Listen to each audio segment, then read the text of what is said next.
How's it going, everybody? PK Investing here. The 200th subscriber Q&A is finally here.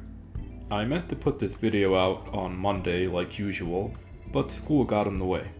If you didn't already know, I'm currently pursuing an undergraduate degree in chemistry, and it looks like for this semester, each Monday will be pretty packed.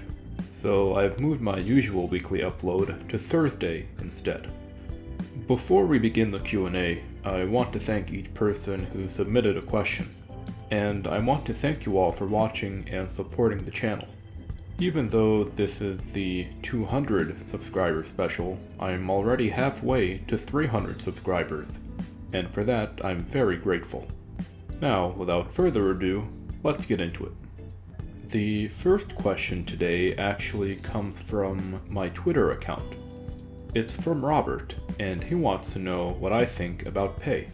Pay is a dividend achievers ETF, meaning it holds companies that have increased their dividend for at least 10 consecutive years. Some of its top holdings are ExxonMobil, Altria, and AT&T, all of which are companies I've owned at one point. I think Pay is a good concept, but I'm not really a fan of their holdings at the moment. Next up, we've got Gen X Dividend Investor. He says, "You said you'll answer every question. What if I submit 1,000,000 questions?" Well, Gen X, I'm a man of my word, so I would answer each one. Fortunately, you've only asked the one, so that saves me a lot of time. The next question comes from Ethos Investing. He wants to know what my favorite growth stock is besides Tesla. That's a tough one. I'm primarily a dividend growth investor, so I don't dabble in growth too much. But if I had to pick, I'd go with CRISPR Therapeutics, ticker CRSP. CRISPR is a genomic company, and it's one of Cathie Wood's favorite stocks. I've got a small genomics portfolio, and CRISPR currently leads the pack. Coming up is Trading with CJ, who asks, "What are your investing goals?" Well, CJ, my current goal is to build a collection of strong blue-chip companies that have growing sustainable dividends. My ultimate goal is to one day support myself using these dividend stocks in order to not be tied down by a mundane job. I guess you could say my goal is financial independence, resulting from passive income generation. Next up is Might As Well Invest. He's got a nice set of questions, so let's go through them one at a time. The first question is, what do I think of J&J? Well, I think J&J is the greatest company of all time, and thinking about my J&J position makes me feel warm and fuzzy on the inside. The second question is, when will you guys get to see my TikTok channel? I don't currently do TikTok, but I wouldn't count myself out of the race yet. One of these days you'll open your TikTok app and I'll be right there dancing and singing about boomers. The third question is, what do I think about Store? Store is a REIT, and I'm honestly not a big fan of REITs. My main issue with REITs is that they don't really create. They don't generate a product. Their revenue pretty much comes entirely from collecting rent, and I'm not a big fan of that. I'm sure it's a fine stock, but it just isn't for me.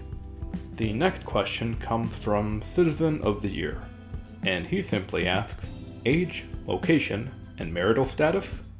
To that I reply, I'm old enough to visit DisneyChannel.com without having to get my parents' permission.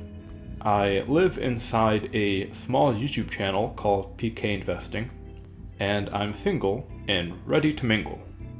Coming up is Self-Investment Geek, who asks, what is the monthly subscriber growth of your channel?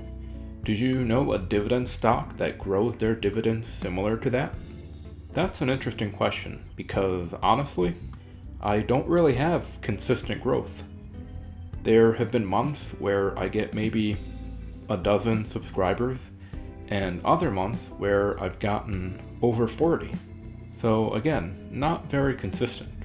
But if I had to pick a stock to compare it to, I'd go with J&J, because just like J&J, I might not have double-digit growth, but I'm stable, reliable, and single and ready to mingle. Alright, the last question today comes from Frank, who asks, is QYLD better than J&J? Well, is pain better than pleasure? Is a dividend cut better than a dividend raise? Of course J&J is the better option, but QYLD provides that reliable monthly income that investors can really depend on. Speaking of QYLD, I'm currently doing a video series on QYLD where I explore all the aspects of the ETF. I'll leave a link to the playlist down in the description below. That about wraps it up for the Q&A. Again, thank you so much to everyone that participated, and thank you to everyone who regularly watches and likes my videos. Your support means a lot to me. If you haven't already, go ahead and subscribe and hit that notification bell to never miss an upload. Take care, and I hope to speak with you again real soon. I am not a financial advisor. Investing always involves risk. This video was created for entertainment purposes only.